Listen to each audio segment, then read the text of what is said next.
Bir айылда балдарды эч ким жазалабай, эч кимди уяткарбай түзөткөн. Илгери, тоо койнунда бир чакан айыл болуптур. Анда жашаган элдин баары ынтымактуу, балдары ыймандуу экен. Бирок жылдар өтүп, айыл чоңоюп, үй бүлөлөр көбөйгөн сайын кээ бир балдар жолдон чыга баштайт. Ошол айылда Айзада деген жесир аял жашаптыр.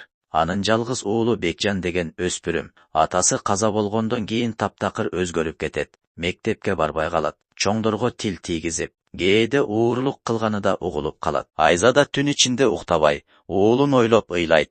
Бирок эч кимге айта албайт. Бир жолу коңшусуна жарым ооз сөз айта баштаганда ал: "Балаңды өзүң карай албасаң, кантип башка бирөөгө жардам сура аласың?" деп жооп берет. Ошондон кийин Айзада бүткү айылдан жашырынып, жалгыз азап чегет. Айылдын аксакалы Асан ата муну байкап көпкө ойлонот.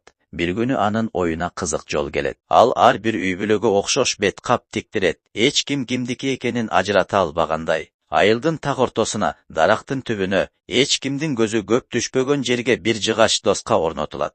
Кимдин үй бүлөсүндө кыйынчылык болсо, дейт ал элге, түнү менен бет капты кийип, доскага жазып койсун. Ким экенин сурабайбыз, бирок баары бирге жардам беребиз.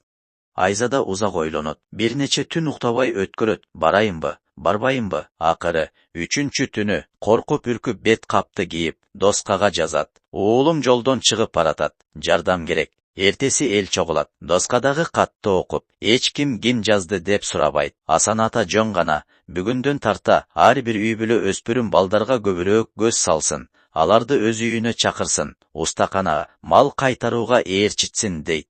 Эч ким Бекжандын атын атабайт. Бирок жашыруун түрдө андан көп бөлүшкөн адамдар анын жанына көбөйө баштайт. Устасы аны жанына алат. Коңшу чал аны балык уулоого ээрчитет. Бир жыл өткөндөн кийин Бекжан таптакыр башка бала болуп калат. Мээнеткеч, сылык, устанын жардамчысы. Айзада болсо эч качан билбейт. Коңшулары чын жүрөктөн жардам бергенин, же өзүнүн жазган каты себеп болгонун. Бирок жүрөгү жеңилдейт. Ошентип, ошол айылда бир да бала жолдон чыкпай өстү дешет. Ал доска азыр деле турат экен, эч кимди уяткарбай, бирок эч кимди жалгыз калтырбай. Сиздерде да ушундай доска барбы? Биз менен бөлүшүңүздөр.